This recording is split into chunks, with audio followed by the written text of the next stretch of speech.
Iran के साथ साथ हिजबुल्लाह और यमनी हौसियों ने भी इसराइल को घेर लिया। हिजबुल्लाह ने लबनान की सरजमीन इसराइली फ़ौजियों के लिए जहन्नुम बना दी। एक इसराइली हेलीकॉप्टर के तबाह होने की खबरें भी ज़ेर गर्दिश हैं, जबकि दूसरी जानिब यमनी हौसियों ने भी इसराइल पर ताबड़तोड़ हमले शुरू कर दिए हैं।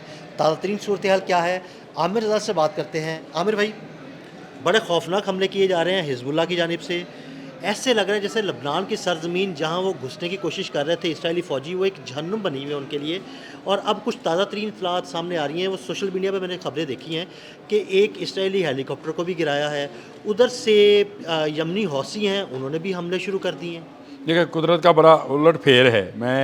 जब हम जंग ये शुरू हुई थी 28 फरवरी की, तो हम कह रहे थे कि तीन अतराफ से घेर लिया गया है ईरान को, यानी इराक़ के बॉर्डर की तरफ से और फिर समुंदर की तरफ से और फिर मिडल ईस्ट की तरफ से, यानी तीन अतराफ से घेरा गया है। और इसराइल और अमेरिका जो हैं अपने हमदर्दों के साथ जाकर, आज वो बिल्कुल उलट हो गया।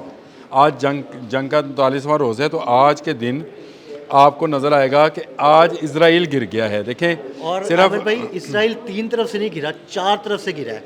हिजबुल्लाह इराकी भी है, मलेशिया जो है, इराकी मलेशिया है, उसके बाद यमनी हौसी है, ईरान है और हमास भी तो है। देखें, हमास में तो अभी वो ताकत नहीं है, ना हमास ने कोई हमला किया है। देखें, रिसेंटली जितने हमले हुए हैं, जिस तरह से आपने हिजबुल्लाह का जिक्र किया है और उन्होंने हेलीकॉप्टर गिराया, तो ये करीने क्यास नहीं है उनके पास। इस तरह के मिसाइल्स मौजूद हैं जो कि लेज़र के ज़ात वो उसके निशाना बांधते हैं। देखिए, मैंने उनके टैंक को तबाह करने की फुटेज देखी, उसमें उन्होंने ड्रोन यूज़ किया था। ये नया एक तरीक़ाकार था कि उस टैंक को तबाह करते हुए उन्होंने ड्रोन की फुटेज भी बनाई। 2 टैंक तबाह किए लेबनान बॉर्डर के ऊपर। और अब ये जंग जो है लेबनान से आगे, देखें, हैफ़ा इस वक्त पूरे कंट्रोल में है हिजबुल्लाह के।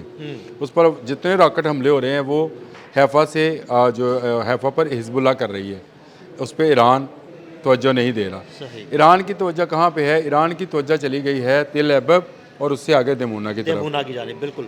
दमूना की तो एक वीडियो भी सामने आई जिसमें ईरानी सुप्रीम लीडर, उनकी वीडियो में वो दमूना को दिखाया जा रहा है, उसका नक्शा दिखाया जा रहा है और उनको ब्रीफिंग दी जा रही थी कि अगर ईरान की किसी न्यूक्लियर साइट पर हमला होता है तो हमने कहाँ पर हमला करना है, उसकी सारी डायमेंशंस। अगर वो वीडियो को गौर से देखें, उसकी तस्वीर को देखें, तो आपको नज़र आती है कि उन्होंने पूरी डायमेंशंस के साथ वो ब्रीफिंग दी है।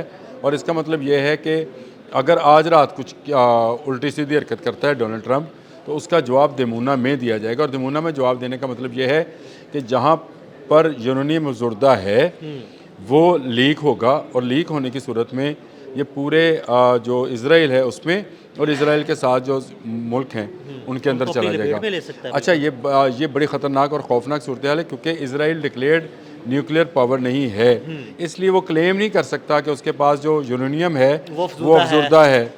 और इस हद तक अफजुर्दा है कि वो तापकारी फैला सके, यानी किसी एटमी वॉरहेड के लिए इस्तेमाल हो सके। अगर वो डिक्लेयर नहीं है तो उस पर हमला जो है वो उस कैटेगरी में नहीं आएगा। ये बात ज़हन में रखें। बिल्कुल, ये ईरान अहम पॉइंट है आमिर भाई।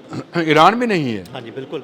और ईरान तो बच गया, क्योंकि ईरान पर जो 155 जहाज़ों के साथ हमला हुआ था उसमें ईरान बच गया, इसराइल नहीं बचेगा, क्योंकि इसराइल पर रॉकेट्स, ड्रोन्स और उसके बाद बैलिस्टिक मिसाइल जो हैं वो क्लस्टर बॉम्ब्स लेकर आ जाएंगे और उसके दमूना की जो है तहस नहस कर देंगे पूरी साइट को। तो ये एक ऐसी खौफनाक सूरत हाल है। आज की रात आदिल साहब बहुत अहम है और इसको पूरी दुनिया को संजीदगी के साथ सोचना चाहिए। देखें, इस वक्त चीन और रूस सर जोड़े बैठे हैं कि इस रात से कैसे छुटकारा हासिल किया जाए। ये सिर्फ ईरान के लिए नहीं, ये अमेरिका और इसराइल के लिए भी ख़तरनाक है। और अमेरिका और इसराइल के लिए इसलिए भी कि अमेरिका के तमाम फ़ौजी अड्डे जो मिडल ईस्ट में हैं वो ईरान के निशाने पर हैं। ऐसे ही है। और वो साबित कर चुका है कि उसके ड्रोन्स की मार इसराइल तक है। उसका अर्श 2 जो है वो इसराइल तक जाता है। तो इसका मतलब ये हुआ कि एक तरफ से इराक, ईरान, हौसी, हिजबुल्लाह, तो ये पूरा एक घेरा तैयार है। अगर जैसे ही कोई ऐसी हरकत की गई, ईरान के अंदर मौजूद पावर प्लांट्स को अगर नुकसान पहुँचाया गया, फिल्ट्रेशन प्लांट्स को नुकसान पहुँचाया गया, पुलों को नुकसान पहुँचाया गया, उसका जवाब आपको दुबई, शारजा में नहीं, तिल अबब और दमूना में नज़र आएगा। और उसके लिए ईरान पूरी तैयारी कर चुका है। ईरान ने अपनी तमाम वॉर स्ट्रेटजी जो है इसी बात पर मरकूज़ रखी है कि अगर उस पर बड़ा हमला किया जाए देखें ये एक तरफ से जहाज़ आए, बॉम्ब गिरा गए, मिसाइल आए, फ़ौजी साइड्स जो थी उनको निशाना बनाया जा रहा था। कोशिश ये की जाती है कि शहरों को कम से कम हाँ जी, निशाना बनाया सिविलियन जाए। आबादी को बचाया जाता है। अभी जो मिनाब में स्कूल पर हमला हुआ था उसमें भी बाद में अमेरिका ने माजरत की कि गलती से मिसाइल चल गया था और वो मिनाब पर जा लगा। जो शहरी साइट्स हैं उनको निशाना बनाने की पहल जो करेगा फिर वो कसूरवार है। वो अमेरिका करेगा तो अमेरिका कसूरवार होगा, क्योंकि ईरान उसके जवाब देगा। और ये हो नहीं सकता कि अक़वाम मुत्तहिदा ये कहे कि अमेरिका जो मर्ज़ी बम और मिसाइल गिरा ले, ईरान नहीं कर सकता, ये चाहे तो जितना ज्यादती है मर्जी ना। छोटा मुल्क हो, चाहे वो उसकी सिक्योरिटी काउंसिल का वीटो पावर मेंबर हो। ये नहीं हो सकता कि वो हमलावर हो और हमलावर होकर वो कहे कि जी दूसरा जो है उसका जवाब ना दे। तो ईरान एक जस्टिफाई कर जाएगा दमूना को तबाह करने का, और दमूना तक उसके बैलिस्टिक और ड्रोन्स जाते हैं। इसकी वो आज से 15 दिन पहले डेमोन्स्ट्रेशन दे चुका हाँ है। जी, बिल्कुल। एक अटैक उसने किया था, थोड़ा करीब किया था और बताया था कि भाई हम आपकी इस साइट को भी निशाना बना और सकते दमूना हैं। में उस जगह पर किया था अदील साहब जिस जगह उनके दमूना न्यूक्लियर रिएक्टर के मुलाजमीन हाँ जी। राइश वज़ीर हैं, यानी वो बिल्कुल उसके करीब किया था। इस पर काफ़ी शोर भी मचा और फिर इसराइल को वजाहत करना पड़ी कि कोई ताबकारी नहीं हुई है, ये गलत है कि ताबकारी हुई है। इसी तरह इन्होंने बोशहर पर हमला किया और उस पर अस्फान के ऊपर ये 155 जहाज़ों वाला हमला सुबह हमने डिस्कस किया है, ये भी ये किया। तो ये एक ऐसी सूरत हाल है जो कि आज की रात के चंद घंटे जो हैं ये बहुत अहम हैं, और इसमें मैं समझता हूँ कि ईरान ने पूरी तैयारी कर रखी है। और ईरान के साथ साथ हौज़ी जो उनके इराकी सेक्टर्स हैं, मलेशियाज़ हैं, और इसके साथ साथ जो है हिजबुल्ला, ये पूरी तरह से इस वक्त घेरे में लिए हुए हैं। जैसे ही कुछ होगा हिजबुल्ला मारेगा। देखें हिजबुल्ला इस वक्त 100 से ज़्यादा टैंक तबाह कर चुका है। बिल्कुल कर चुकी है। टैंकों की फ़ोर्स तकरीबन आप समझें कि ख़त्म हो चुकी है, इसराइल की ये ताकत ख़त्म हो चुकी।